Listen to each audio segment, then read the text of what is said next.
Hi guys, and welcome to the last lesson of the IUPAC naming. Today we are going to focus on esters. So esters work entirely different than the other homologous series because esters consist of two homologous series, a carboxylic acid and an alcohol. That is what they are made of. And it's that part that I use to name my ester.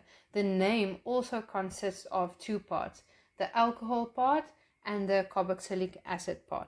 So what you're going to do is you're going to look at your molecule and you're going to find the oxygen carbon double bond and the oxygen inside the chain, and you're going to split it between those two oxygens.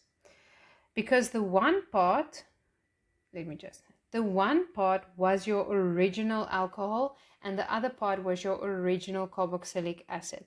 So remember, a carboxylic acid has an oxygen double bond and a hydroxyl group, where your alcohol only contains a OH group. It doesn't contain an oxygen carbon double bond.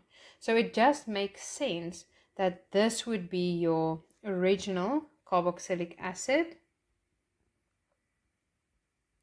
and this is your original alcohol.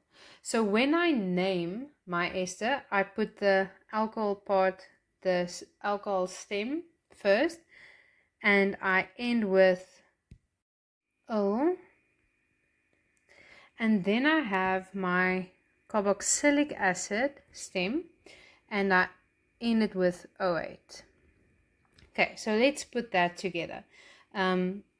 Alcohol first, it has 1, 2, so it's ethyl, and carboxylic acid has 1, 2, 3, 4, so it's butanoate, ethyl butanoate.